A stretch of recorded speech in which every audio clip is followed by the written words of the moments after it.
ഈ ഒരു പ്രശ്നം, ഈ ഒരു അപകടം നേരത്തെ മുൻകൂട്ടി കണ്ടുകൊണ്ട് ഈ 2 ട്രാക്കിൻ്റെ അരികിലായിട്ടുള്ള വമ്പ മരങ്ങൾ മുറിച്ചു മാറ്റാൻ വേണ്ടി നമ്മൾ റെയിൽവേനെ ശ്രദ്ധപ്പെടുത്തിയതാണ്. പക്ഷേ ഇന്ന് വരെ 3 വർഷക്കാലമായ ഞങ്ങൾ ഇതിൻ്റെ പിന്നാലെ നടന്നുകൊണ്ടിരിക്കുക.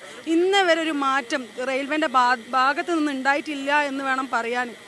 അതേപോലെ തന്നെ ഇവിടെ ഈ ഒരു അപകടം ഉണ്ടായപ്പോൾ ഇവിടുത്തെ പ്രദേശവാസികളാണ് ഓടിയെത്തിയത്. ആ യാത്രക്കാർക്ക് ഒരു സുരക്ഷാ സംവിധാനം പോലും ഈ റെയിൽവേ ഒരു സംവിധാനം ഒരുക്കുന്നില്ല എന്ന് വേണം പറയാൻ. ഇത്തരം ഒരു അപകടം ഉണ്ടായി എന്ന് വെച്ച് കഴിഞ്ഞാൽ ട്രെയിനിൻ്റെ മുകളിൽ ഒരു മരം വീണെന്ന് തന്നെ വിചാരിക്കുക. അങ്ങനെയാണെങ്കിൽ എങ്ങനെയാണ് ഈ ആംബുലൻസും ഫയർഫോഴ്സും ഒക്കെ ഈ ഭാഗങ്ങളിലേക്ക് എത്തുക? കാരണം 2 ഭാഗങ്ങളിലായി കമ്പിവേലി ഇട്ടിട്ട് തടസ്സപ്പെടുത്തിയിരിക്കുക റെയിൽവേ. ഇതൊക്കെ വലിയ ബുദ്ധിമുട്ടല്ലേ ജനങ്ങൾക്ക് ഉണ്ടാക്കുന്നത്?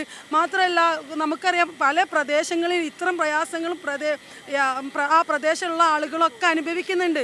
ഇതിനൊരു മാറ്റമില്ല. ഒരു സുരക്ഷാ സംവിധാനം പോലും റെയിൽവേ യാത്ര ചെയ്യുന്ന ആളുകൾക്കില്ല എന്ന് വേണം പറയാൻ.